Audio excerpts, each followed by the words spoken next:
If I were to describe the Holocaust in my own words, I wouldn't say that it was the killing of millions and millions of people. I wouldn't say that was a mass destruction caused by a fire or a nuclear war. No, I wouldn't say any of those things, because for me, I personally think that it was something much bigger than that. It was something much greater than that. It was something horrifying, something absurd, because not only the people who were killed, but millions and millions of dreams were killed, millions of plans were killed, because people were just like us back then. They wanted to be someone in their lives. They strived their whole lives to get something in life, but they had to give it all up because they were sent to a concentration camp, a camp where they had to work till they died. So Holocaust is something that is honestly undescribable, because a lot things that they went through, people don't go through nowadays. So it's something that can't really be described. And my initial thoughts, and what I when I hear the word Holocaust, I think of the picture that comes in my head is a bunch of bodies, one on top of another, dead bodies, like skeletons, one on top of another. And I feel anger and I feel sadness. I know it didn't happen to me or anyone I know. It didn't happen to anyone I love, but I still do feel pretty angry, and I feel really, really, really sad, because how can someone walk by those bodies and see the people who were dying, know that Hitler was killing millions and millions of people, and not do anything to help? Like, if I were to, I don't know, go somewhere and see a person who has done extremely bad things, and the person was dying, I wouldn't just let the person die and suffer more. Even though the person did a bad thing in their lives, I would try to help them, because I believe that people need second chances, So I feel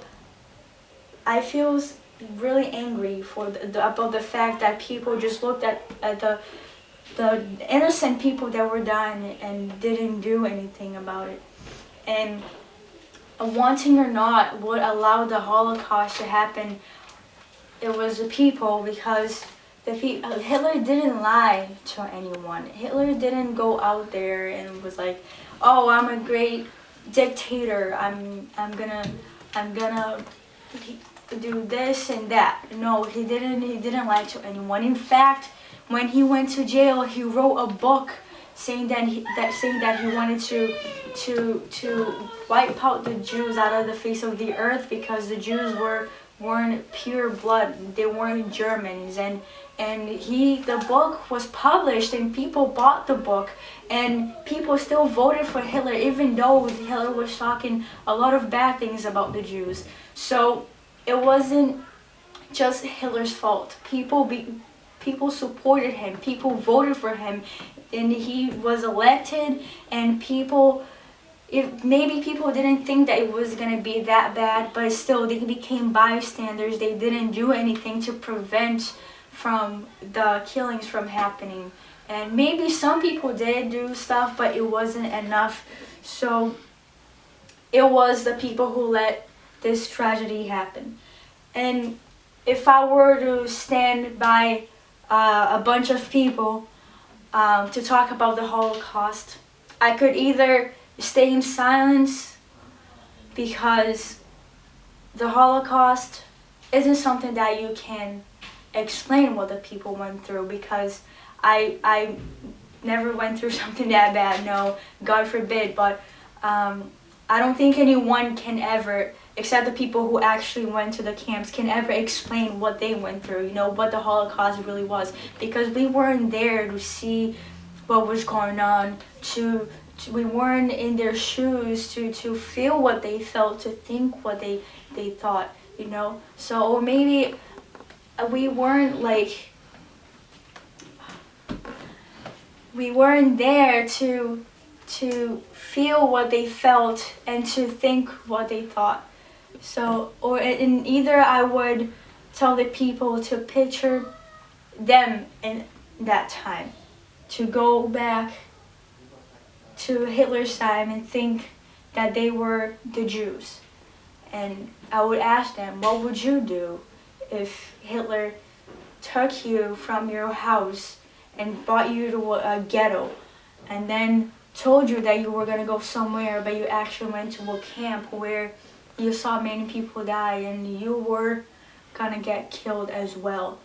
How would you feel to be separated from someone you love, to be separated from your family and not have the right to speak out, don't have the right to stand up for yourself, to go against Hitler? Because if you did, you would die early. So that's what I would tell people. You know, people were just like us. They were like us. They wanted something in life, like I said. And so what would you do in their position? Would you stand up for someone? Would you go against Hitler? Would you make a group like Hitler did before he was elected? He created a Nazi. And so would you, in the middle of 6 million Jews were killed. In the middle of 6 million Jews, would you raise an army to go against Hitler?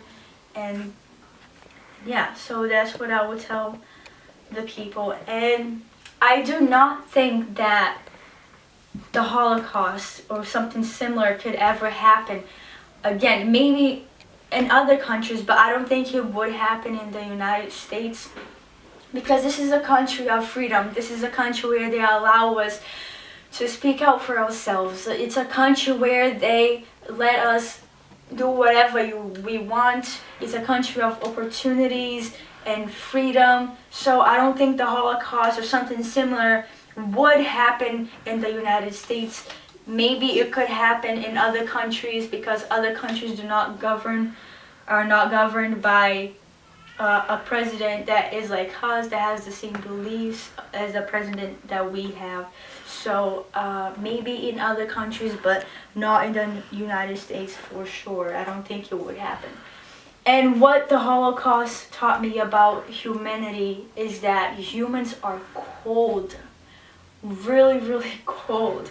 Because if they could walk by a bunch of bodies that were dying of diseases, of starvation, and not do anything to help the person, to help those people that were dying, they had to be really cold-hearted. I would, in my point of view, I would really compare those people, the Nazi people, as animals, you know, because they did not do anything to help the Jews and the other people, the homosexual and the people that Hitler didn't like, because he killed 6 million Jews and there were other 5 million groups that were involved. And so the human being is a creature that could be really, really, really, really cold-hearted, but also loving and caring. And that is what this taught me. This changed me. This class of the Holocaust changed me a lot in the way I think, the way I feel about others, and it made me believe in second chances. You know, made me want to help others more, to be more caring, to be more loving, and to be very different from how the Nazi people were. Yes, there were some Nazi who helped. There were some Nazi who tried to save some Jews, some people that were being killed, who were victims by Hitler. And yeah, but there were most of them were there supporting Hitler and killing those innocent people who didn't do anything. You know, there were children in the middle of this and women. So it was something very harsh. It was something unbelievable. It was something that sometimes I stop and think, and I'm like, how could people let this happen? It's crazy how it's insane how someone can just look at someone dying and not help. Now imagine millions and millions of bodies. So millions and millions of people.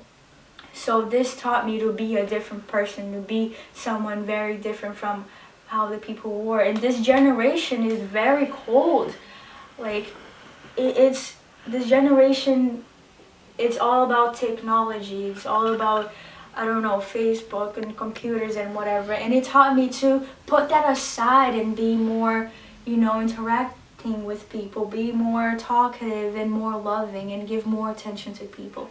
So I loved this class of the Holocaust. I loved learning about the Holocaust. It was very interesting, and I am pretty sure, 100% sure, that the students next year will love it as well. So thank you for teaching me and teaching us about the Holocaust. And I hope that next year goes well for you.